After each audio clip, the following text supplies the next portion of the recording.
Hello students, welcome to the learning square. देखो बेटा, आज का टॉपिक है अपना pH scale. Actually pH scale अपने को क्यों पढ़ाया जाता है इसको समझते हैं। जैसे बेटा कोई एसिड है या बेस है, उसका स्ट्रेंथ क्या है।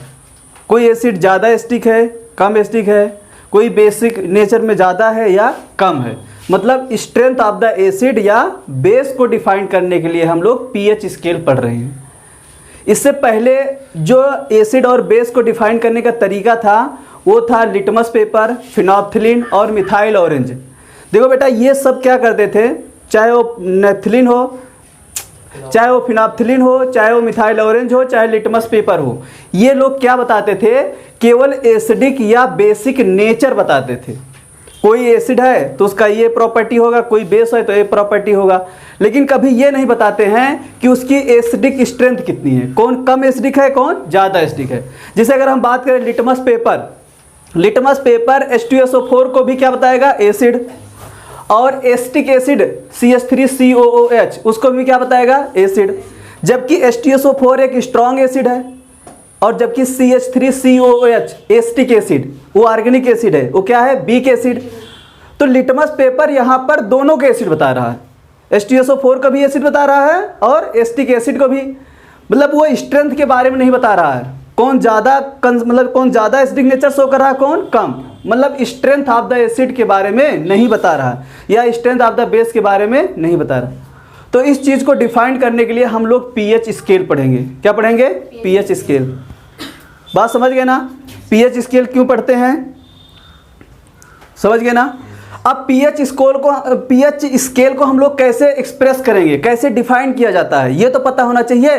तो पीएच स्केल को डिफाइन करने के लिए सोरेनसन एक वैज्ञानिक है, सोरेनसन, वो क्या किए, वो एक डेनिश वैज्ञानिक है, डेनिश केमिस्ट हैं। जैसे लैटिन केमिस्ट मतलब जो जहाँ से बिलोंग करता है उसी के अकॉर्डिंग वो केमिस्ट बोल दिया जाता है। तो सोरेनसन ने क्या किया, पीएच को डिफाइन कैसे किया, मतलब किसी भी सोल्यूशन के अंदर H+ कंसंट्रेशन जो है उसी कंसंट्रेशन को एक्सप्रेस किस में करेंगे, पीएच में। मतलब वो एक सिंपल तरीके से, एक कन्वीनियंट मेथड से यूज करके हम पीएच स्केल निकालेंगे। मतलब किसी भी सोल्यूशन के अंदर जो H+ आयन कंसंट्रेशन है उसी को अगर हम पीएच के टर्म में एक्सप्लेन करते हैं तो इसे बोलते हैं पीएच स्केल या पीएच बोलते हैं। समझ गए ना, नहीं समझ पाए दोबारा सुनिए। किसी भी सोल्यूशन के अंदर H+ आयन का कंसंट्रेशन जो है इसी को हम लोग किस में एक्सप्रेस करते हैं, पीएच में। अगर सोल्यूशन के अंदर पीएच का कंसंट्रेशन कम है तो पीएच कैसे डिफाइंड होगा, ज़्यादा है तो कैसे डिफाइंड होगा, वो अलग तरीका है। लेकिन जो पीएच मतलब जो सोल्यूशन के अंदर H+ आयन कंसंट्रेशन है उन्हीं को हम किस टर्म में एक्सप्रेस करेंगे, पीएच के टर्म में एक्सप्रेस करेंगे, तो उसे बोलते हैं पीएच। पीएच एक अलग चीज़ है, पीएच स्केल अलग चीज़ है। बात समझ गए ना। पीएच केवल पीएच ये होता है कि किसी भी सोल्यूशन में H+ आयन कंसंट्रेशन कितना है तो हो गया पीएच। लेकिन पीएच स्केल क्या है, मतलब एक स्केल बनाई जाती है, उसके ऊपर नंबरिंग की जाती है 0 से लेकर के 14 तक, तो उसे बोलते हैं पीएच स्केल। क्या बोलते हैं, पीएच स्केल। सोल्यूशन के अंदर हाइड्रोजन आयन के कंसंट्रेशन को एक्सप्रेस किया जाता है पीएच में। इसको किसने बताया एक्सप्रेस करना, सोरेनसन ने बताया कि जो H+ आयन होते हैं सोल्यूशन के अंदर उसको हम लोग आज से किस टर्म में एक्सप्रेस करेंगे, पीएच के टर्म में एक्सप्रेस करेंगे। कोई डाउट। तो यहाँ पर सोरेनसन को आने की ज़रूरत क्यों पड़ी, पीएच स्केल बताने के लिए, पीएच बताने के लिए क्यों इनको आना पड़ा, क्योंकि जो इससे पहले इंडिकेटर थे वो केवल ये बताते थे कि एसिडिक नेचर के सब्सटेंस है और ये बेसिक नेचर के हैं, लेकिन उसके स्ट्रेंथ के बारे में कोई एक्सप्लेनेशन नहीं देते थे। कोई वीक है, कोई स्ट्रांग है, किसका पीएच कितना है इसके बारे में कोई नहीं बताता था। बात समझ गए ना। इसलिए यहाँ सोरेनसन को आने की ज़रूरत पड़ी, क्योंकि रीजन सोचा जाता था ना कि हम इसको क्यों पढ़ रहे हैं, इससे पहले जो पढ़े तो वहाँ पर क्यों प्रॉब्लम था, ऐसे होता है ना। तो आज का टॉपिक है यहाँ से पीएच स्केल या strength of acid base solution. तो ये डी लिखो बेटा, पीएच स्केल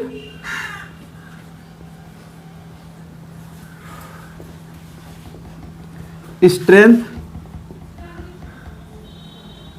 ऑफ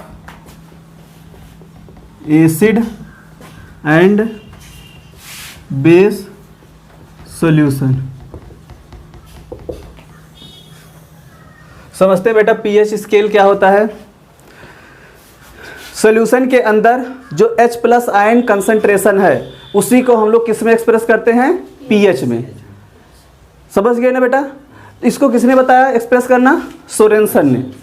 सोरेनसन ने सजेशन दिया कि जो सॉल्यूशन के अंदर H प्लस आयन कंसंट्रेशन है उनको आज के बाद हम किस टर्म में एक्सप्लेन करेंगे, पीएच के टर्म में एक्सप्लेन करेंगे। कोई doubt. Sorensen 1909 suggested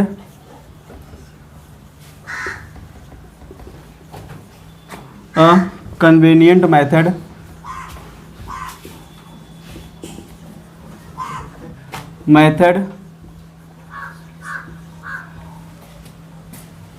to express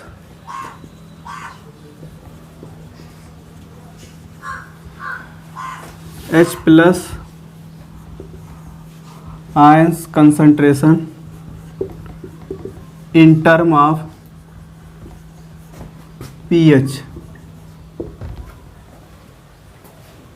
in term of pH। कोई डाउट। देखो बेटा ये जो pH वर्ड है ये बेटा एक डैनिश वर्ड है।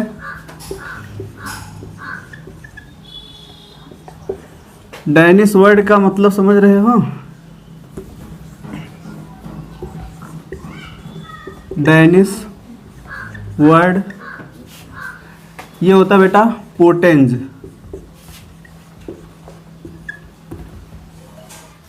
ये जो पीएच वर्ड है ये एक डैनिश वर्ड है। इसका मतलब क्या होता है, मतलब पीएच वर्ड एक डैनिश वर्ड में पोटेंज होता है। क्या होता है, पोटेंज। इसका मीनिंग क्या होता है, हाँ, which means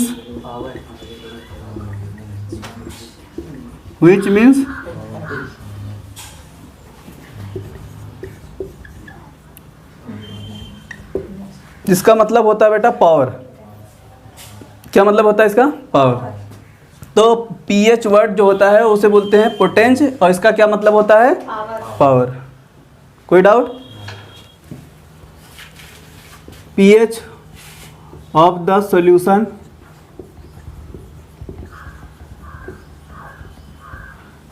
can be defined as the magnitude of the negative power to which 10 must be raised to express the hydrogen ion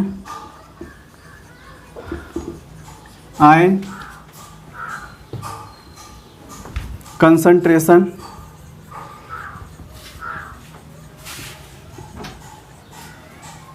hydrogen ion concentration of the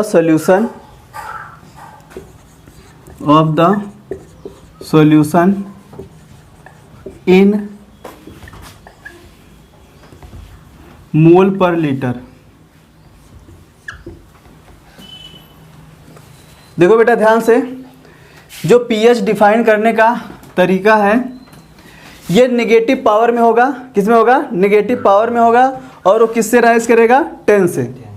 तो उसे हम क्या बोलेंगे, कंसंट्रेशन ऑफ हाइड्रोजन आयन। क्या बोलेंगे उसे, concentration of hydrogen ion.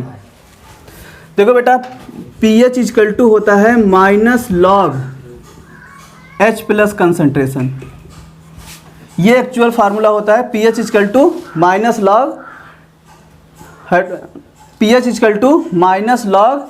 H plus concentration. कोई doubt.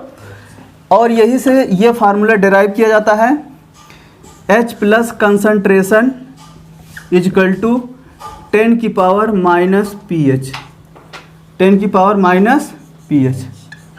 ये फार्मूला यहीं से ड्राइव किया गया है।